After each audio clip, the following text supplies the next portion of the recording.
समीम जी, आपके लिए एक बहुत प्यारा शायरी है, ज़रा ध्यान से सुनिएगा। मैंने इस शायरी को खास आपके लिए बनाया है जी।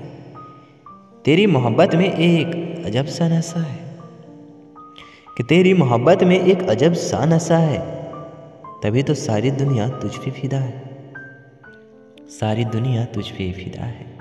समीम जी, तेरे खामोश होठों पर मोहब्बत गुनगुनाती है, तू मेरा है मैं तेरा, बस यही आवाज़ आती है, बस यही आवाज़ आती है। I love you.